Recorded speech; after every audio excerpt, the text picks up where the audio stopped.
राधे राधे दोस्तों। हमारी आज की कहानी है ननंद भाभी का प्यारा रिश्ता। मैं कल वहाँ आ रही हूँ। बच्चे भी जिद कर रहे थे, नानी के यहाँ जाना है। मुझे भी आए साल भर हो गया। नीलम ने माँ से कहा। माँ ने कहा, नीलम बेटी आ जाओ, हम सभी को अच्छा लगेगा और बच्चों से घर में चहल पहल बनी रहेगी। अरे माँ, भाभी से कहना मेरा कमरा अच्छे से व्यवस्थित करके रख दे, बेटी ने कहा। अरे नीलम, तुम यहाँ आ तो जाओ, सब हो जाएगा। फ़ोन में ही सारी बातें करोगी क्या? समीर तुम्हें स्टेशन लेने आ जाएगा। ऐसा कहकर माँ ने फ़ोन रख दिया। अरे श्वेता बहू, नीलम बेटी का फ़ोन आया था, वो कल आ रही है। उसका कमरा व्यवस्थित कर देना। तुम तो उसका स्वभाव जानती ही हो, सास शारदा जी ने कहा। श्वेता जी जानती थी ननद नीलम का मिजाज कुछ अलग ही है। उसे हर चीज़ समय पर और व्यवस्थित चाहिए रहती है। किसी चीज़ की कमी उसे पसंद नहीं। मायके में भी मेहमानों सा व्यवहार रहता है। अपने बच्चों की तो बहुत ही ज़्यादा केयर करती है। नीलम बच्चों सहित आ गई। भाई समीर स्टेशन लेने चला गया। नीलम घर पहुंची और माँ के गले लगकर उनके हालचाल पूछने लगी।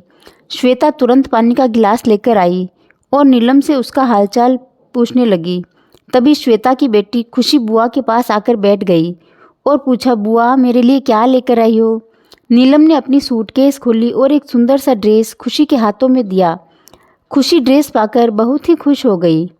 बच्चे आपस में खेलते हुए मस्ती करने लगे। तभी नीलम ने कहा, श्वेता भाभी, हमारा कमरा व्यवस्थित है ना? पिछली बार आई थी तो कूलर काम नहीं कर रहा था। गर्मी में पंखे में ही सोना पड़ा था। एसी तो आपके कमरे में ही लगा है। श्वेता ने हंसते हुए कहा, नीलम दीदी, इस बार आप हमारे कमरे में सो जाना, हम लोग दूसरे कमरे में सो जाएंगे। आपको कोई परेशानी ना होगी। शारदा जी सब सुन रही थी। उन्होंने तुरंत नीलम से कहा, अरे बिटिया, इस बार तुम्हारे समीर भैया ने नया कूलर ले लिया है, तुम आराम से रहना। अरे माँ, मैं तो भाभी से यूं ही मजाक कर रही थी, नीलम ने कहा। श्वेता जानती थी नीलम हर बात में उसे ताना मारती है, पर वो चुप रहती। श्वेता चाहती थी कि नीलम दीदी जितने दिन रहे खुश रहे, उन्हें किसी बात की तकलीफ़ ना हो, क्योंकि अब पिताजी भी नहीं रहे, उन्हें पिता की भी कमी महसूस ना हो। श्वेता हर तरह से खुश रखने की कोशिश करती। समीर बाजार जाकर काफ़ी सारा घर का किराना का सामान और बच्चों के लिए चॉकलेट मिठाइयाँ ले आया। एक दिन दोपहर के वक्त सब खाना खा रहे थे और श्वेता गर्मा गर्म पूरी तल रही थी। तब शारदा जी ने कहा, बहू तुम सबके साथ खाना खाओ बैठ के, जाओ पूरी मैं तल देती हूँ। श्वेता बोली।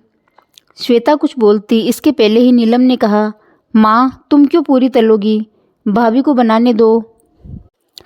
अब तुम्हारी उम्र है क्या ये सब काम करने की? सारा दिन कुछ ना कुछ तो करती रहती हो। श्वेता ने सास की तरफ देखते हुए कहा, माँ जी आप खाना खा लें, मैं बाद में खा लूँगी। नीलम आराम से मायके में दिन गुजार रही थी। समीर भी छुट्टी के दिन सपरिवार घूमने और होटल ले जाता। एक दिन बातों ही बातों में नीलम ने भाभी से पूछ लिया, भाभी आप मायके नहीं जा रही? जवाब देते हुए श्वेता ने कहा, मैं तो अभी जाने ही वाली थी, क्योंकि मेरे पिताजी की तबीयत ठीक नहीं चल रही है, पर आपका फ़ोन आ गया सो मैंने जाना कैंसिल कर दिया। माँ जी कितना अकेले घर का काम करती, अब आपके जाने के बाद ही जाना होगा। अच्छा किया भाभी आपने जो मायके नहीं गई। ससुराल से तो मैं थकी हारी आती हूँ, फिर मायके में तो पूरा आराम चाहिए ना, वरना मैं नहीं आती, नीलम ने कहा। नीलम दीदी, आपकी भी तो ननद आती होगी, तब उन्हें भी पूरा आराम मिलता होगा, क्यों? श्वेता ने पूछा। नहीं भाभी, मैं तो साफ साफ कह देती हूँ, मुझसे अकेले काम नहीं होगा, उन्हें मदद तो करवानी ही होगी। इतने लोगों का खाना मैं अकेले कैसे बना सकती हूँ, नीलम हाथ हिलाते हुए बोली।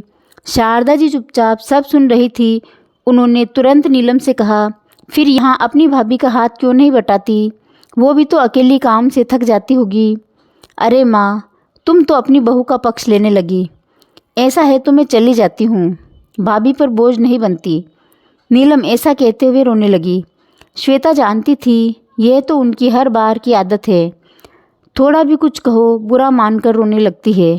श्वेता ने सब बात संभालते हुए कहा, अरे दीदी, माँ जी का ये मतलब नहीं था, आप तो आराम से रहिए, मुझे तो आदत है काम करने की, आप तो हर साल आती है, मैंने कभी कोई शिकायत की है भला। एक दिन शारदा जी अपने कमरे में आराम कर रही थी, तभी नीलम ने अंदर आते हुए पूछा, माँ, भाभी नज़र नहीं आ रही, कहीं बाहर गई है क्या? हाँ नीलम, बहू कह कर गई है कुछ देर में आ रही हूँ, शायद कुछ काम से गई होगी, माँ ने बताया। नीलम ने कहा, माँ, तुम्हारा गला कैसे खाली है, चेन नहीं पहनी, कहीं भाभी ने तो नहीं रख ली? शारदा जी कुछ कहने ही जा रही थी कि इतने में श्वेता कमरे में दाखिल होते हुए कहा, माँ जी लीजिए आपकी चेन। शारदा जी ने नीलम से कहा, ये रही मेरी चेन, कुछ दिनों पहले टूट गई थी, सो बहू उसे ठीक करवा कर ले आई। नीलम आगे कुछ ना बोल पाई। एक दिन श्वेता की तबीयत बिगड़ गई, उसे तेज बुखार था। समीर तुरंत हॉस्पिटल ले गया। डॉक्टर ने देखते ही कहा, श्वेता को टाइफाइड हो गया है और अस्पताल में भर्ती करना पड़ेगा। समीर ने तुरंत माँ को फ़ोन करके सारी बातें बता दी। शारदा जी नीलम को सारी बात कहकर तुरंत हॉस्पिटल पहुँची। शारदा जी श्वेता के सिरहाने बैठी उसे तसल्ली दे रही थी, कुछ दिनों में सब ठीक हो जाएगा।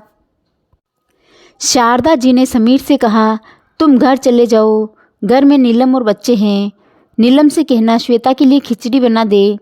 अब घर की सारी जिम्मेदारी नीलम पर आ चुकी थी, पर वो करती भी क्या, उसने सबके लिए खाना बनाया और भाभी के लिए खिचड़ी बनाकर समीर के हाथों हॉस्पिटल भेज दी। शारदा जी ने श्वेता को खाना खिलाया और घर वापस आ गई। घर आकर देखा नीलम काम कर रही थी और बच्चे भी कमरे में चुपचाप खेल रहे थे। माँ के आते ही नीलम ने पूछा, भाभी की तबीयत कैसी है? शारदा जी ने कहा, श्वेता काफ़ी कमज़ोर हो गई है, कुछ दिन हॉस्पिटल में रखना पड़ेगा। तुम तो अब यहीं हो, मुझे किसी बात की चिंता नहीं, तुम घर संभाल लेना। नीलम मन ही मन सोच रही थी, अभी ना आती तो अच्छा रहता, हर बार मायके आराम करके ही जाती हूँ, अब तो मेरा घूमना फिरना भी नहीं हो पाएगा। सोचा था अच्छी शॉपिंग कर लूँगी, मायके आकर शॉपिंग करने का मज़ा ही कुछ और होता है, पार्लर जाकर अपना मेक ओवर करवा लूँगी, अब संभव नहीं लगता। कुछ समय बीत गया। आज श्वेता घर आ चुकी थी, उसे काफ़ी कुछ ठीक लग रहा था। डॉक्टर ने आराम के लिए कहा था। समीर ने श्वेता को अपने कमरे में आराम करने को कहा। नीलम ने कमरे में आते ही कहा, क्या भाभी, हमारे आते ही आप बीमार पड़ गई, अब जल्दी से ठीक हो जाओ, मुझे आपका घर नहीं संभाला जाता। अरे दीदी, ये तो आपका मायका है, आप अपना समझकर ही तो आती हैं, फिर ऐसा क्यों कह रही हो? श्वेता ने कहा। एक दिन श्वेता ने नीलम से कहा, मेरी अलमारी में कुछ बैग रखे हैं, उसे ले आओ।